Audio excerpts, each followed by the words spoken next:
Hello, it's 8 o'clock. This is the UK Tonight. A hero who died trying to save her friend. Those are words of Nottingham student Grace O'Malley Kumar's brother tonight, as the man who killed her is convicted of manslaughter. Grace, Barnaby Webber and Ian Coates were all stabbed to death on the streets of Nottingham by Valdo Calocane in June last year. Today, their families have faced him in court. He needs to know that he's ruined my life. He's stopped my future children having an aunt, having cousins, and I'll miss Grace forever, and I will never, ever forget her. We'll bring you that full interview with Grace's brother, James. Also coming up, communities brace to storm Jocelyn barrels into the UK with warnings of significant disruption from wind and rain. In Scotland, not a single train is running this evening. We'll be live in Oban. Plus, the world's fastest accountant. I'll speak to the sprinter from Essex with his eyes on the Paris Olympics. And the foul-mouthed parrots encouraging each other to swear. We'll speak to the Lincolnshire Zoo, trying to teach them some manners. All that to come and much more on the UK Tonight.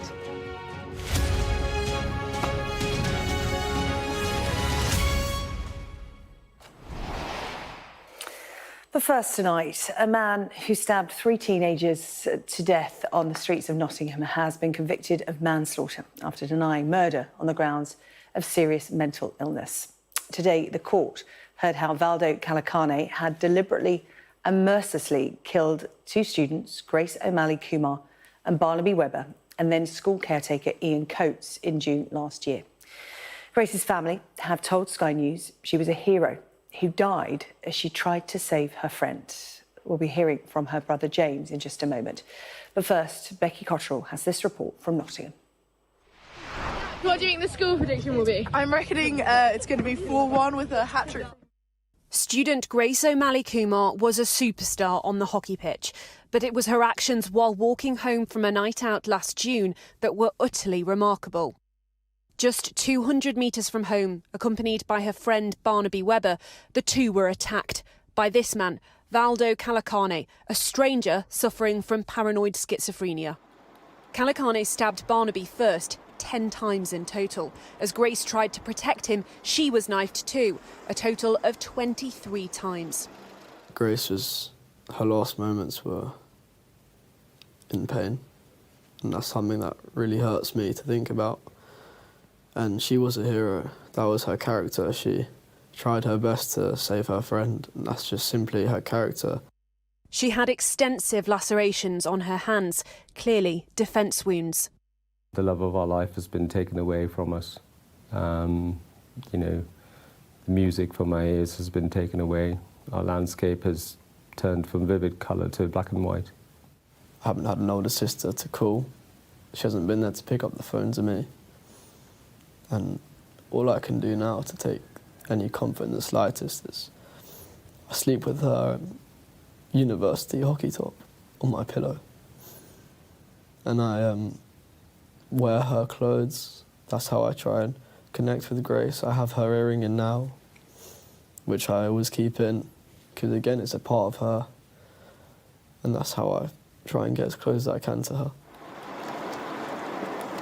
In court today, the families of both Grace and Barnaby were overwhelmed with emotion, at points having to leave the room crying. But they did get to address their children's killer directly. Barnaby's mother, Emma Webber, said, "I have lost my firstborn, my soulmate. He was part of me for almost 20 years. I thought we would have decades more." Speaking of seeing his body in a hospital chapel, she said, "I was terrified to go in and almost didn't. I'm so glad he had his final kiss on his forehead from me, something no parent should have to do. All I have left is his hair in my necklace I carry around." And there were other victims. Calocane stabbed school caretaker Ian Coates to death on his way to work before stealing his van and running over 3 pedestrians. They survived, but one was left critically injured. Calocane believed he was being spied on by housemates and the British intelligence services, and on one occasion went to their headquarters in London to hand himself in. He'd been detained in hospital under mental health laws 4 times and arrested in 2021 for assaulting a police officer. Ultimately, Calocane was deemed psychotic, but of low risk to others. Addressing Calocane in court, Ian Coates' son James said, "You can't imagine how hard it is to take that phone call and be told your dad has been killed. Lives have been forever changed. We have lost 50% of our DNA. You claim voices told you to kill innocent people. Listen to me. Kill yourself." Tomorrow, a court will hear evidence from psychiatrists who evaluated Calocane after his arrest, which you can see here. And there are now big questions for those organisations that knew about his alarming behaviour but left him free to commit such horrific violence. Becky Cottrell, Sky News, Nottingham Crown Court. Well, I spoke to James, Grace's brother, and close friend Alex Simpson after they left court today. I started by asking James how it felt to face his sister's killer. It was very difficult. It brought back memories of what June 13th must have been like for my sister. It brought terror to my mind, as I learned today she suffered a horrible, horrible attack, tried to save her friend. And again, it's not something that surprises me. She was a hero. That was her character. She would never leave anyone on their own, and that was completely the case to her last moment. I think seeing him there, he's a careless human, and that doesn't surprise me. He's very emotionless. He sits there not bothered, only looks towards the front, doesn't bother making eye contact. And that doesn't surprise me again one bit. From his actions on June the 13th, he is a careless human. And I would hardly even call him a human, he's an animal. He has ruined my life and ruined my childhood. James, you stood up in that courtroom today to read out your impact statement. And you've given a sense of what you had to say to him then. You read it out yourself to your sister's attacker. What is it you wanted him to know? What is it you wanted him to leave that courtroom with? As I said before, I don't think he's going to leave with anything. I don't even think he cares, because that is very evident from how he conducted himself in June. But I think he needs to know how much he's ruined my life. He's ruined my parents' life. You know, Grace was their gift. It was a gift to have Grace. It was an absolute privilege to have an older sister like Grace. And I think my message to him is, you can't do this. He's a dangerous man for society. He's dangerous to be around society. He's dangerous for people to be around. He conducts himself in a violent manner.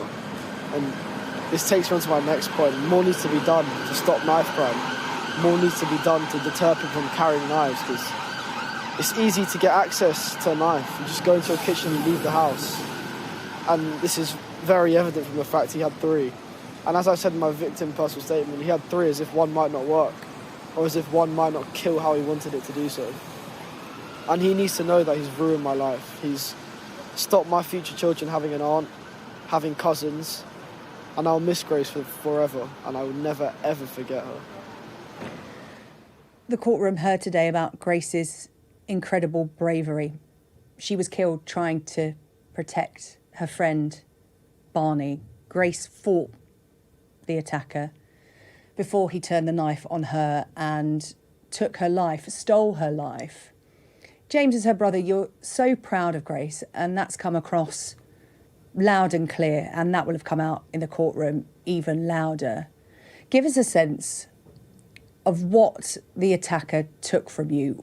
What were Grace's plans? What were her dreams? Grace was an incredibly high achiever. That was very evident from her short 19 years. She'd represented her country, which not many people can say they've done. As me being in the position of privilege I am, I followed her, and I also represented my country. She had ambitions in the future to carry on representing her country and serving our nation. She wanted to become a doctor and work for the National Health Service. She wanted to train as an orthopaedic surgeon, like my uncle is, orthopaedic and trauma surgeon, and she wanted to do that in the armed forces, again, serving her country. You know, one thing that was very apparent to me as her younger brother is serving the community was a priority of hers. During the COVID pandemic, she vaccinated hundreds of people against COVID-19, and she put herself on the front line to help the community grow and benefit. It's not just the soul we've lost her future career. The nation has lost a loyal servant in future.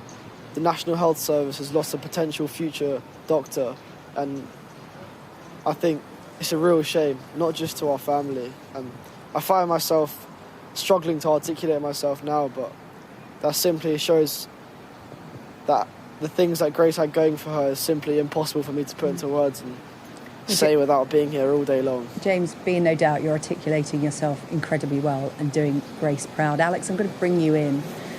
A childhood friend of Grace and James, you've been with the family since this happened 7 months ago. Just how proud would Grace be of her family, of her little brother standing next to you today? I know for a fact Grace would be so proud. Throughout Grace's 19 years, James looked up to her as the big sister. But I know for a fact he's filled those boots and he's done such an amazing job. I can't tell him how proud I am and how proud everyone else is. Her family have represented her, and hopefully through the court system we will get justice, and through the Grace O'Malley Kumar Foundation we can keep her legacy alive. James, how are your mum and dad? Because obviously you were all in that courtroom together supporting each other. They had impact statements read to the court as well. How are you coping as a unit of 3, not of 4 anymore? Grace will always be with you, but how are your mum and dad after what they had to sit through, what you all had to sit through today?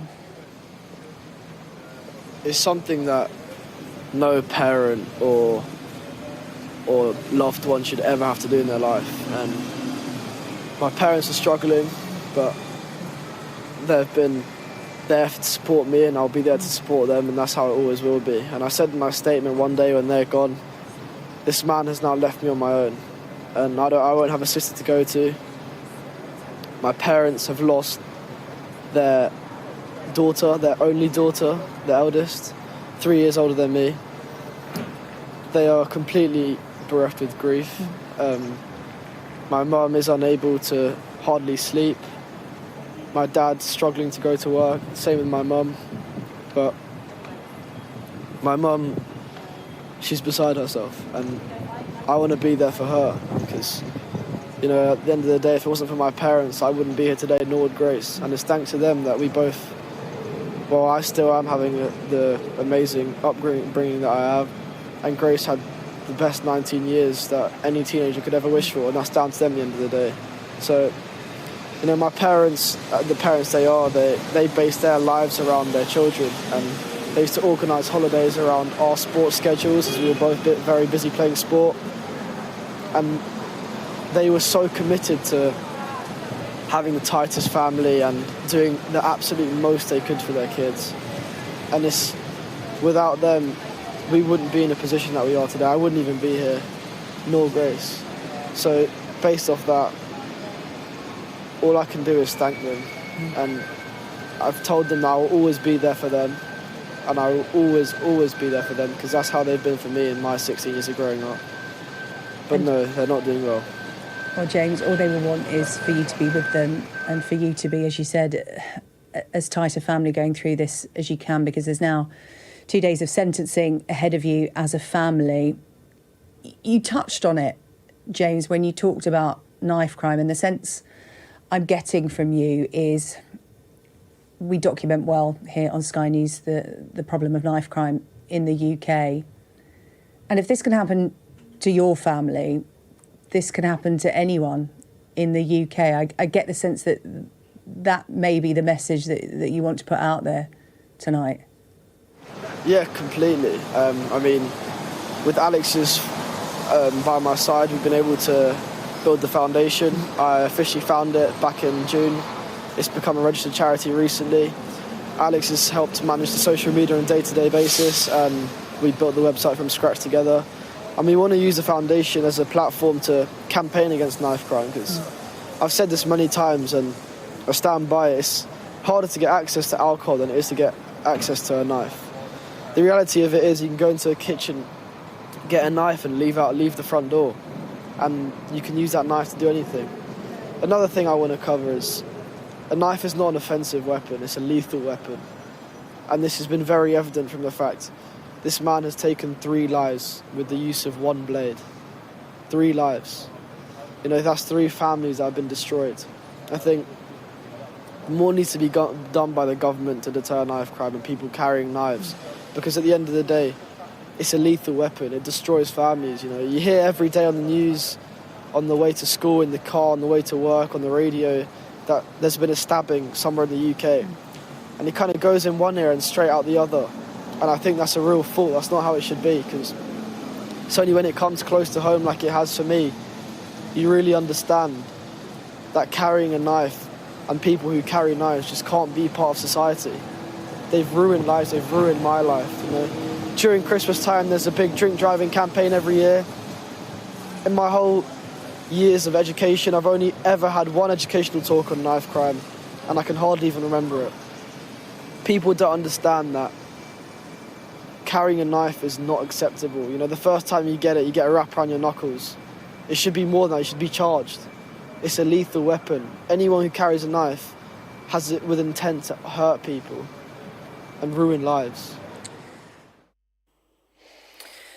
An incredibly powerful message from such a remarkable young man, James O'Malley Kumar, just 16, remembering his sister Grace today in a courtroom in front of the man who killed her. Sentencing of Valdo Calocane begins tomorrow for the killing of Grace O'Malley Kumar, Barnaby Webber and Ian Coates.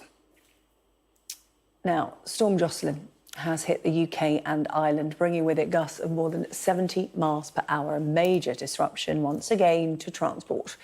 All trains in Scotland are suspended tonight, and the storm is expected to get worse tomorrow morning, with the Met Office warning that there is going to be extended bad weather through rush hour in some areas. Well, these are the warnings that are currently in place. As you can see, there's an amber warning in western and northern Scotland, meaning that there's a good chance there of power cuts and damage to buildings.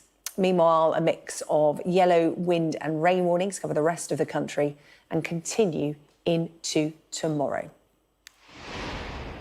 Well, our Ireland correspondent, Stephen Murphy, is in Galway for us tonight. But first, we're going to go to our Scotland correspondent, Conor Gillies. Conor, put us in the picture as to what's happening there right now. Well, Sarah-Jane, we have been here for most of the day and conditions have got a whole lot worse in the last half an hour or so. This is on the west coast of Scotland. We are here in Oban, that is being battered at the centre of this amber warning that the Met Office has been alerting us to over the course of today.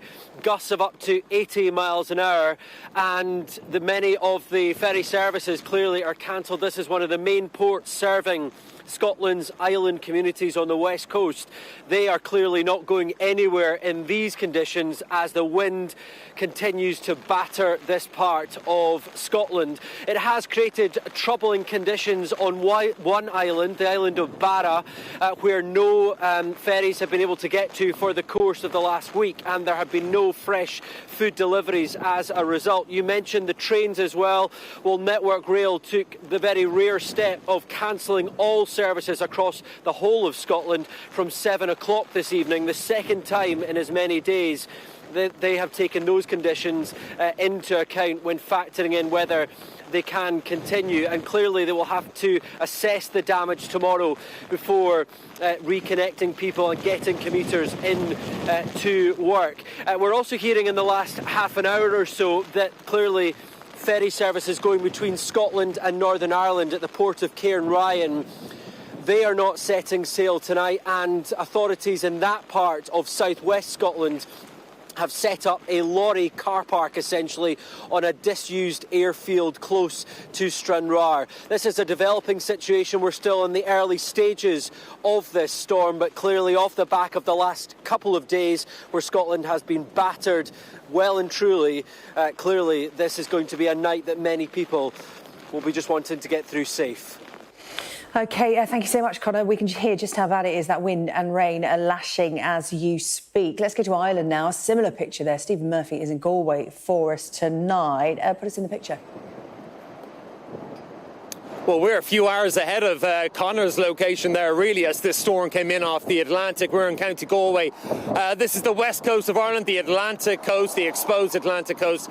And this is one of 3 counties in Ireland on a orange wind warning. That's the second highest possible warning here in Ireland. So from about 4 o'clock, conditions really started to deteriorate. It is extremely stormy here currently at the moment. And that, although meteorologists are telling us that this storm, Jocelyn, will be less intense in the winds it brings and the damage it does than Isha, we have to remember there are still county council crews all around Ireland working really hard against these sort of elements to try and restore power. We're told there's still around 38,000 households at the moment in Ireland left without power, and currently 39,000 households that don't have any water due to a combination of factors, including the failure of electrical pumps. So there's still a huge amount of inconvenience and discomfort being caused right around the country here, north and south of the border, by these stormy conditions. And the current storm, as it pushes across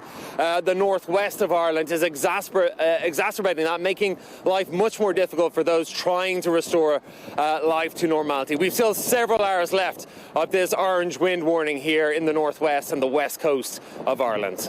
All right, Stephen, you take care. Thank you very much. Still to come here on the UK Tonight. You may remember last night I spoke to Marion Holmes, widow of post office victim Peter. He died before his name could be cleared, and today the investigator in his case appeared at the post office inquiry. We'll bring you the details. And I'm going to speak to our people and politics correspondent, Nick Martin, as a group of residents steps up to try to save Birmingham landmarks threatened with closure because of the council's financial issues. And too much kebab and misplaced false teeth. People in Wales asked to think twice before calling an ambulance.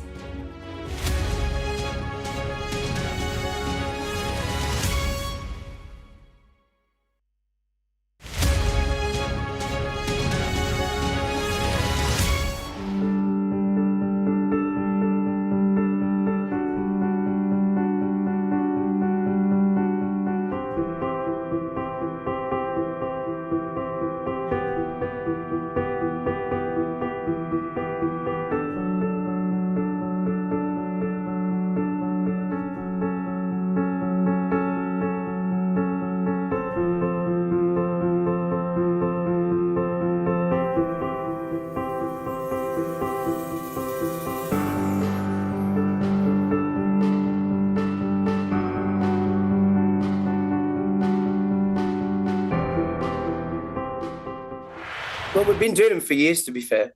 And we fill them with slow braised beef brisket, toad in the oils, vegetarian toads, lamb shanks. Well, anything that will go in there with gravy, to be fair. But yeah, the secret is a great mix. The oven's got to be set at 210 degrees. That's the way we tried and tested it.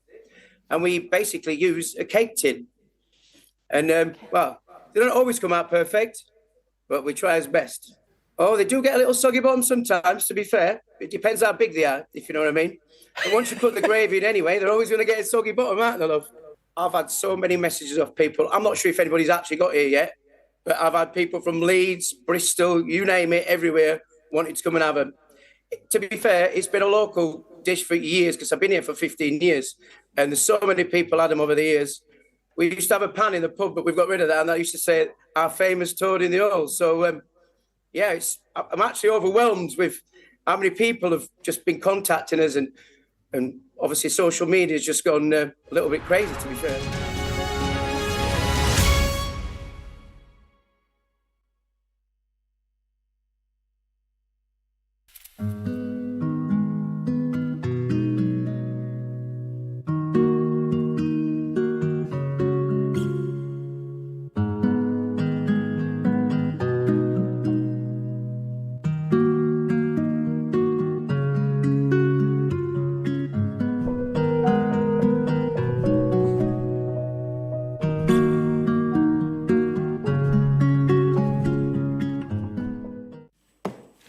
Hello, welcome back. You're watching the UK Tonight.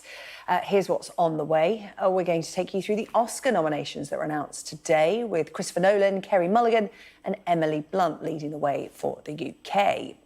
And we're going to go live to the zoo in Lincolnshire that's adopted a rather risky strategy to try to cure its potty-mouthed parrots. But first, let's take a look at some of the stories making news in the UK tonight. Norfolk Police have identified the man, woman and 2 young girls that were found dead in a house near Norwich last week. The bodies of Bartlomew Kushinsky and Kantika Sukpeng Panau, as well as 12-year-old Jasmine Kushinska and 9-year-old Natasha Kushinska, were discovered at an address in Cottesea on Friday morning. The police watchdog has opened an investigation after it emerged that officers were not dispatched when a man made a 999 call from the property around an hour before the bodies were found. The World Health Organization has issued a fresh warning over measles. This is after a staggering rise in cases across Europe. 42,200 cases were reported in Europe last year, almost 45 times more than the 941 cases reported in 2022. It comes after the NHS launched its own campaign to encourage patients to book missed MMR jabs for their children. There's been 216 confirmed cases of measles in the West Midlands alone since October last year. A 20-year-old British woman has died after undergoing weight loss surgery in Turkey. Morgan Ribeiro flew to the country for gastric sleeve surgery earlier this month and was reportedly cleared to fly home just days after her procedure. However, Morgan went into septic shock on the flight home. The plane was diverted to Serbia, but Morgan died in hospital. Her mother, who is crowdfunding to bring her body home, said she was bullied about her weight when she was growing up.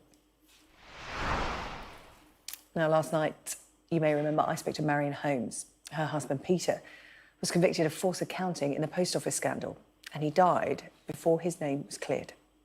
Peter was accused of stealing £46,000. Of course, he'd done nothing of the sort, but he pleaded guilty to avoid going to prison. He died in 2015, 6 years before he was exonerated. Well, today, the investigator involved in Peter's case, Robert Daly, gave evidence at the post office inquiry. He insisted he carried out his inquiries in good faith and didn't know there were problems with the Horizon IT system. I'd have been pleased he'd been cleared from any wrongdoing, because throughout all this we were told that the Horizon system was robust. I can't recall when they first stated it.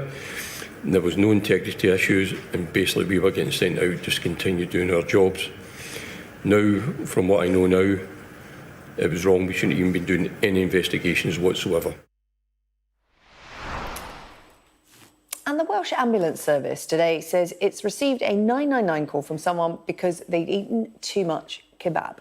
That's just one of the examples that the service gave today when asking people to think twice before calling for an ambulance. Other calls it received last year included someone who had misplaced their false teeth and someone else who had lost their voice. Next tonight, a tale of residents stepping in to save their community amid the failure of their local authority.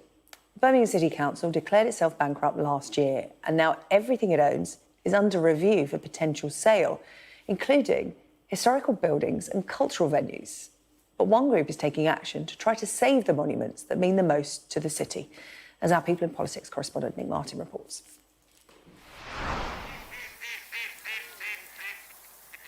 It's tea and social afternoon in the Sons of Rest Community Centre in the middle of Handsworth Park in Birmingham. But this council building and hundreds of other places like parks, libraries and landmarks could be sold off to make money because the council is effectively bankrupt. What would your message be to the council if it started looking in this direction? Not to. It's quite an important place for people to come. This is a jewel in the crown, this place. It contributes to social cohesion. If you ever want an example of a multiracial society which is under a lot of pressure at the moment working, look at this one. You get rid of this, where do we go? The community is now using the law to register places like this as assets of community value to make it harder for the council to sell them. And what's your message to the council if it starts to eye up your nice little building here? Well, keep your hands off, really, because this is a community place, you know, it's a valuable community place. And the message is not just to the council, but it's to central government, whoever is here now and whoever comes in, is that, you know, resources should be properly resourced. One by one, it appears councils in England are going bust. In July 2021, Slough Council issued what's called a Section 114 notice, effectively declaring itself bankrupt. More followed: Croydon, Woking, Thurrock, then Birmingham, and more recently Nottingham. Others are warning the same could happen to them, including Stoke-on-Trent, Middlesbrough, Somerset, Bradford and Cheshire East. Birmingham City Council told us it'll work with the community as it faces unprecedented financial challenges. So what are their options here? Well, they could start to raise local taxes or cut services. Or as the biggest landowner around here, they're already starting to sell off property. It's a bit like that stage in Monopoly when you've run out of money and your only option left is to get rid of your assets. A spokesperson for the Department for Levelling Up Housing and Communities said Birmingham had failed to get a grip of its financial problems, adding that the government has already spent nearly £1 million securing 4 community assets in the city. Because the weather is a bit cold, there's not many people around today. And there's a lot of need here, isn't there? Oh, yes. This is Ladywood, inner city Birmingham. It was once labelled the benefits capital of Britain. And this is the building where it all happens. It is. It also has a thriving community centre. Having a benefit advisor and an advocate. Karen, one of the organisers, tells me people can do anything from access financial advice to wash their clothes here. And there are big plans to regenerate this whole area. Now that's all been thrown into doubt, along with the future of this place. With everything that's going on around here, people don't know whether they're coming or going. You think to yourself, well, with no money left, how are they going to fund it? How is everything going to what's going to take place? Where are people going to go? I just don't know. I just don't know what would become of the area if they were to take the community centre down. The future looks bleak. The local government association says 1 in 5 councils in England think they could go into effective bankruptcy this year or next. And that's bad news for the communities caught in the middle. Nick Martin joins me now in the studio.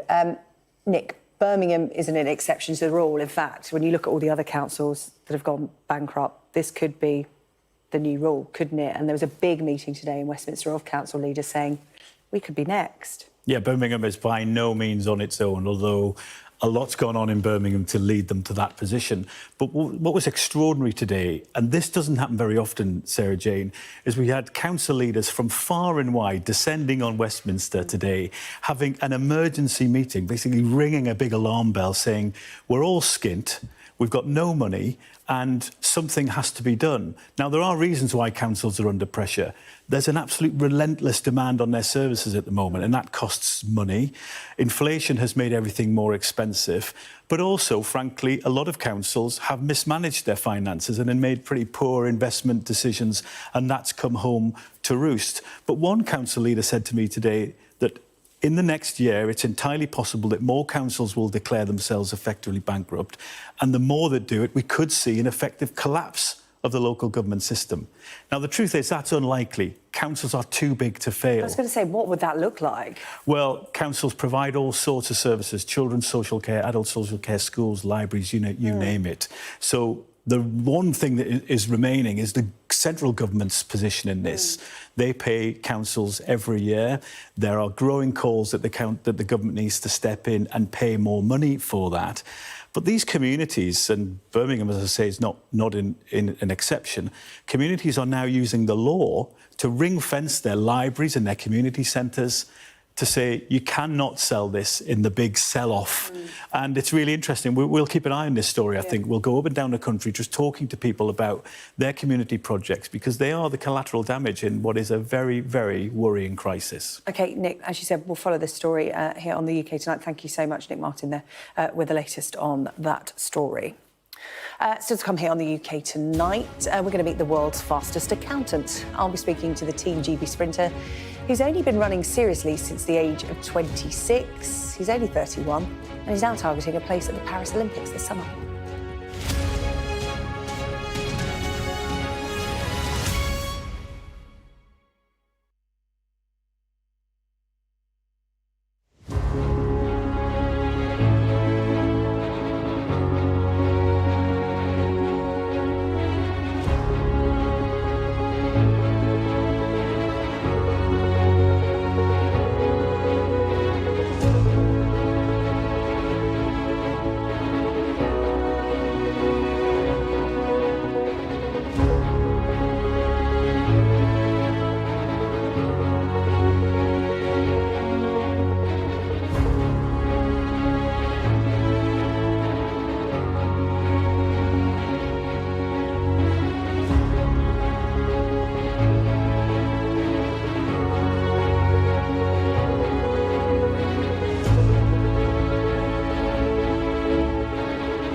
Now, my guest in the studio this evening has been dubbed the world's fastest accountant. He is Eugene Amodadze.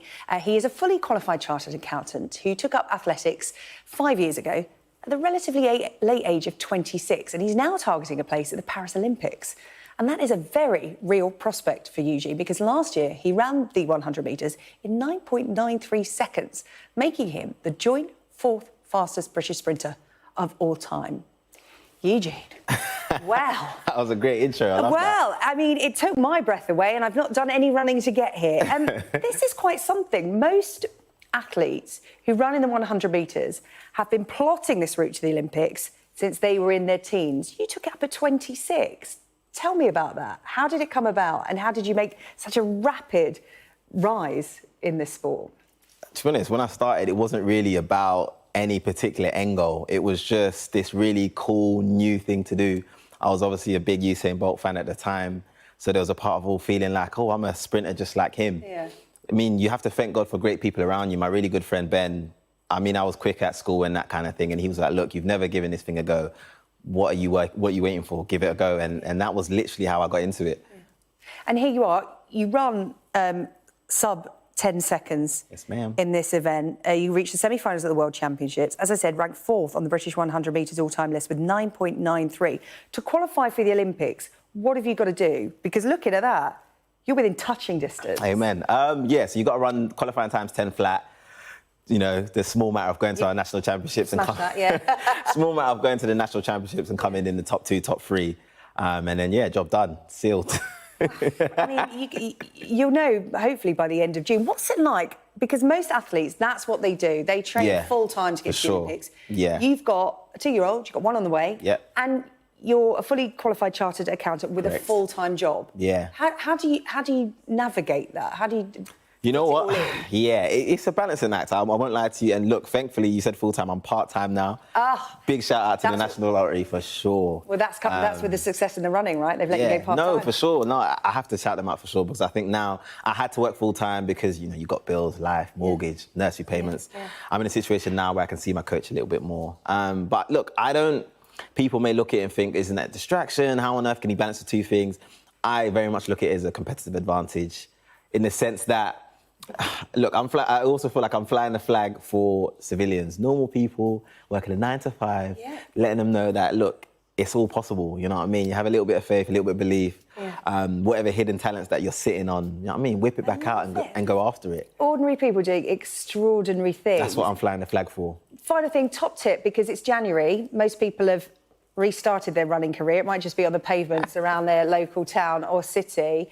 To get into running, what's your top tip? Because obviously you got into it quite late at 26. You know what it is? It's going to sound massively cliche, but you just take that first step. Yeah. And then the next one will take care of itself, and then the next one, and the next one, and then before you know it, you're tearing down the athletics track running some 10 seconds and 100 metres. You know, but no, it's honestly as simple as that. You'll never know if you never try. And to get to the Olympics, to compete in Paris, as I said, you've only been running seriously for 5 years. Yeah. What would that mean to you? I think it's like a dream beyond a dream. It'd be mega. I often joke that I'll get the Olympic rings tattooed on my forehead and that'll probably be the end of my corporate career. Just because it'd be that kind of... But yeah, I think it would be a great sort of impactful, inspirational kind of story. I'm not a gatekeeper of any sort, so I just love to share and hope that it will catch someone, inspire someone. But no, it would be mega. So God willing, we can make that happen. I've been working on my French. Oui, oui, allez, allez, allez, you know what I mean? So... Allez, allez is going to come in really important. That's what the crowd will be shouting. Oh, look, we'll follow you on your path to Paris. Really hope you make it, Eugene. Keep in touch. Wishing you all the best. Thank you so much. much. And I love it. Like you said, just get up, take those first couple of steps. 100%. I'm going to go for a run tomorrow. It'll be my first one in about 3 years, but we'll get there. Eugene, really good to meet you. Lovely. Thank you, Ashley. Thank you. Now, Christopher Nolan's Oppenheimer has, of course, swept the Oscar nominations. It picked up 13 nominations in total. The British filmmaker nominated for Best Director. It's also up for Best Film. And Cillian Murphy and Emily Blunt are up for Best Actor and Actress. Let's remind ourselves of the film. Are we saying there's a chance that when we push that button, we destroy the world? Chances are near zero. Near zero. What do you want from theory alone? 0 would be nice.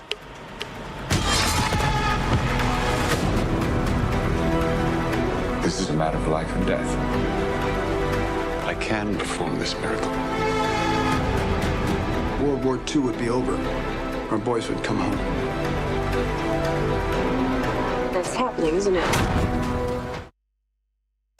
Right, our arts and entertainment correspondent Katie Spencer is with me. No surprise, really, isn't it? Is it? Oppenheimer, this massive epic, causing a massive sort of stir at the Oscars already. There is multiple times this award season where I felt the need to double-check that can it really be true that Christopher Nolan has never won a BAFTA or an Oscar before? And it very much does feel now, because he hasn't won anything before, that the writing does seem to be in the wall that this is going to be his year, surely.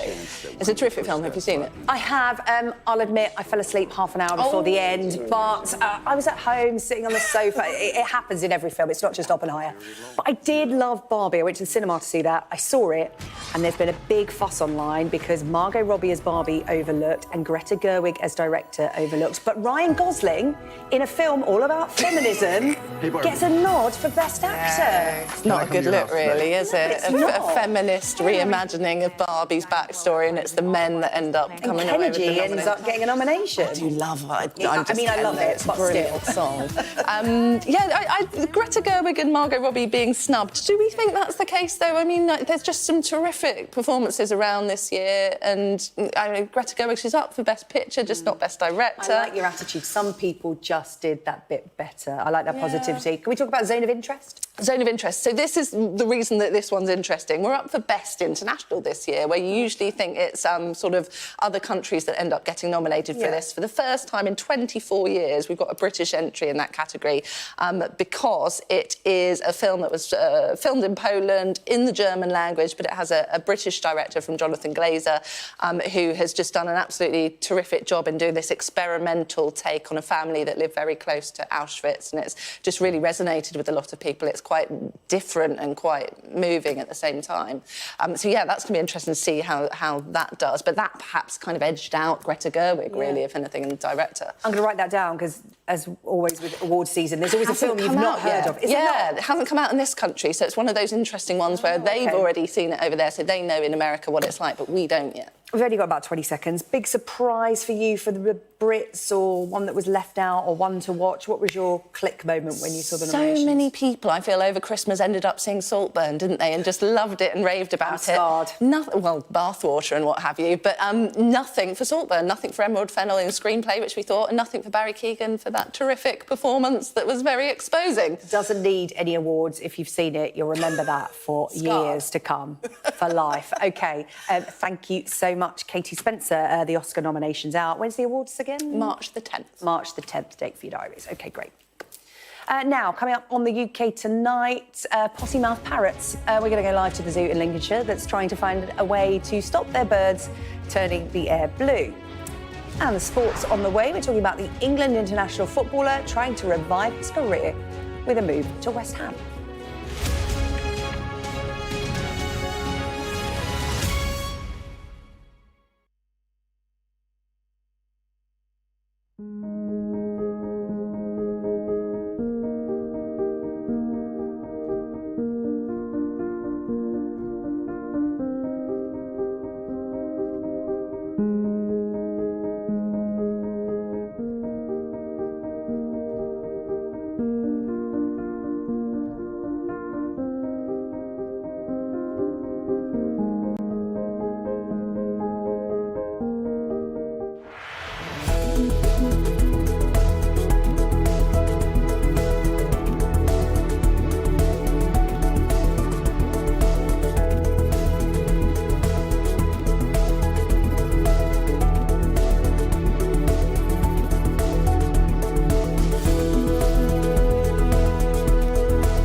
There is a lot of gas being fired all around us. शांति से इनको समझाओ वरना ये हम लोग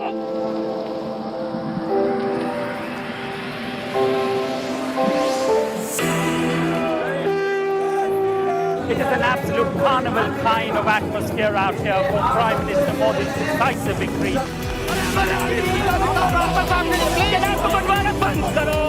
These students are defying the prohibitory orders, and now they're going to be arrested. We aim to be the best and most trusted place for news. The roads have been inundated.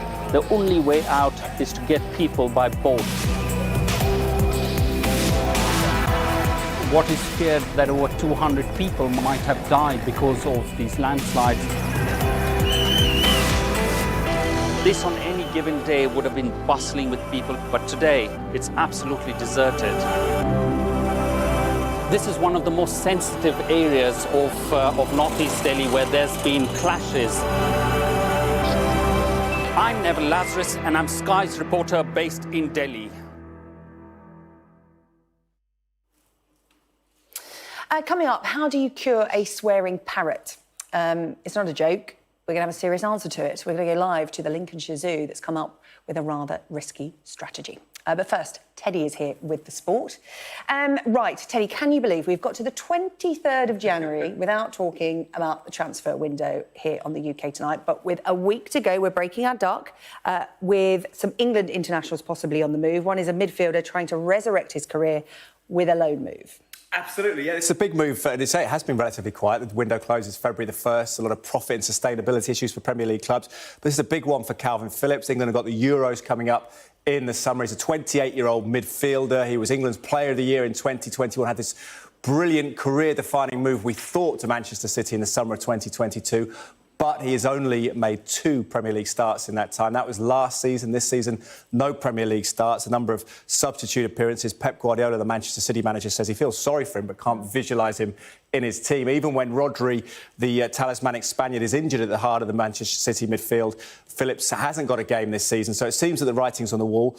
So a move to West Ham has been agreed. He's going to fly back from Manchester City's warm training camp in Abu Dhabi, have a medical, we believe, around on Thursday, and then presumably join David Moyes' team. They currently sit 6th in the Premier League. They've got European football this season as well. And it all goes well for Calvin Phillips. He re-establishes himself. We think he probably would have been in the England squad anyway, but it will just persuade the England manager, Gareth Southgate, that one of his star men from the last couple of tournaments will be fit and available, and probably in form, he will hope, for that summer tournament where England are highly fancied to do well, probably second favourites behind France. Yeah, you need first-team action to secure that England place, don't you? Let's talk about one of his England colleagues, Kieran Trippier, maybe joining Harry Kane in Germany. He could be, yeah. The German champions, Bayern Munich, they're off the pace at the moment. Harry Kane's gone there, of course, 7 points off Bayer Leverkusen, and Kieran Trippier wanted by them to come in at right-back, 33 years of age. But Newcastle rejected a second offer around £13 million for him. So it looks like, as it stands, that Trippier isn't going. Miguel Almiron may leave Newcastle as they look to free up money to spend, but it doesn't look like it's going to be the England right-back Kieran Trippier. And that's that on transfer news on a busy night of sport elsewhere, where Chelsea are making an absolute flying start in the League Cup. This Sky News Sports Bulletin is brought to you by Vitality. Getting more people more active. Live life with Vitality.